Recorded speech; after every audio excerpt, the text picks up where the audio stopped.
So hi guys, today we'll make a quick tutorial how to optimize your DaVinci Resolve for faster performance and how I've been editing my videos since I switched to MacBook M1. I have the first version M1 MacBook Air, which doesn't have a fan. It's not a Pro version, but I've been able to edit multiple codecs and formats from different cameras, from Canon EOS R, which has in 1080p it records 160 megabytes per second. So the video files became very big.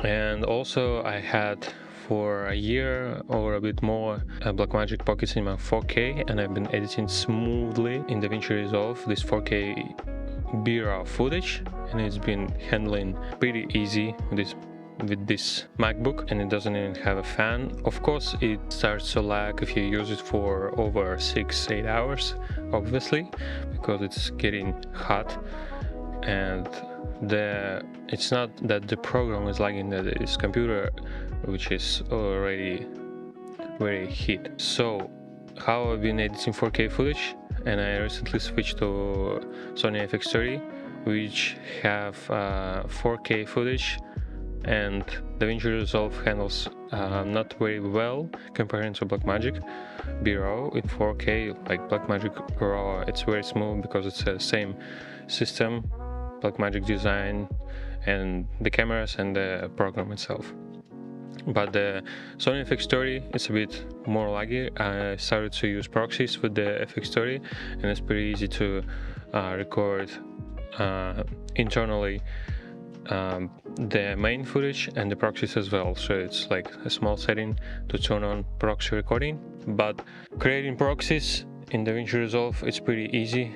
I will show quickly. If you upload all your footage, for example, this is FX30 footage here, I just highlight all of them, and like this or like this, however you want.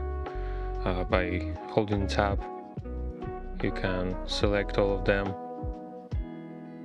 and right click and proxy media and generate proxy media. I started using proxies with FX30 footage lately, but only when it's too much footage. When it's a big shoot and it's a whole day of shooting and it's all of the footage, I used on one shoot proxies. But how I've been doing it, I will show you right now.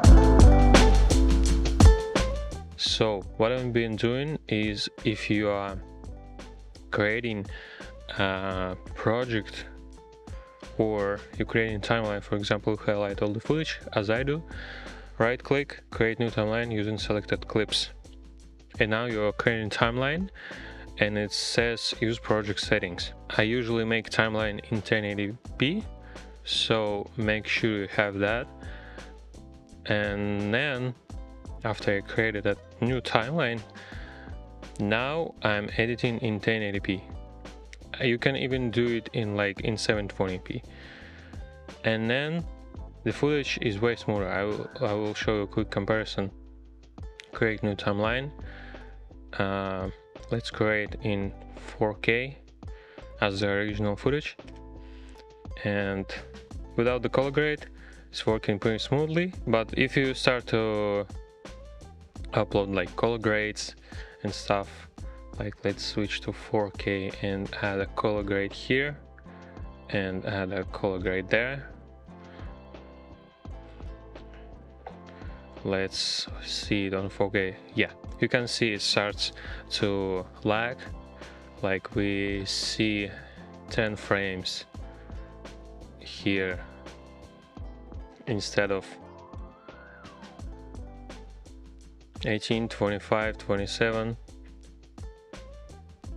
Like with 25, wait, it was 27? I have no idea. So you can see that in 1080p its timeline works better, and also you can set the playback resolution. which was set to half. If it was set to full, it would be even worse, so make sure you have this.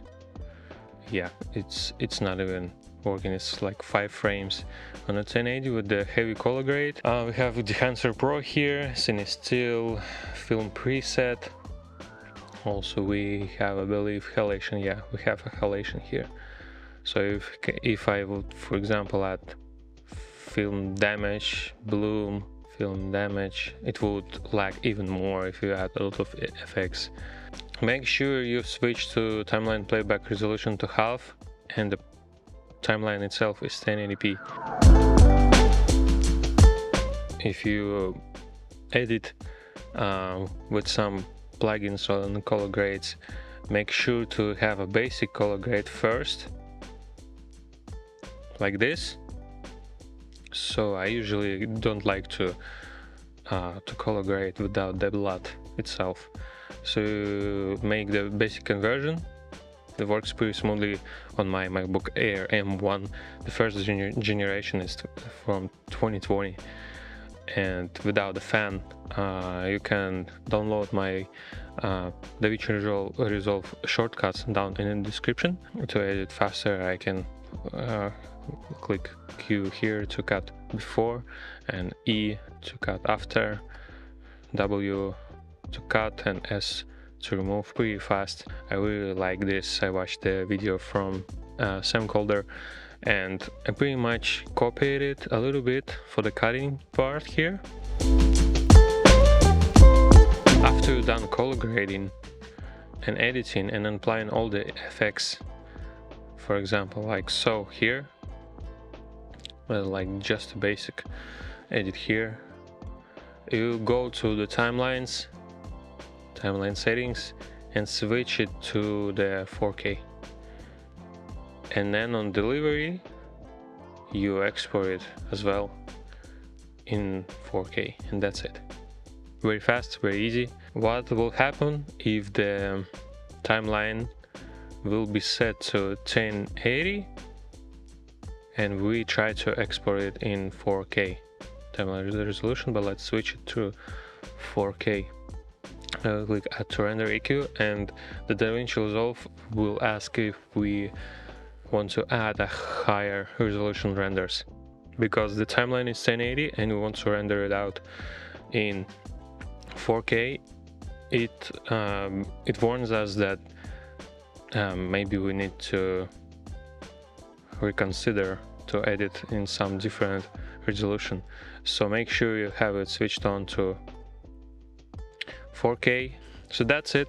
That's pretty much my workflow, how I've been editing faster with my slow computer, pretty much very slow, but it works very fast. Thanks for watching, subscribe, and I'll see you on the next one. Bye.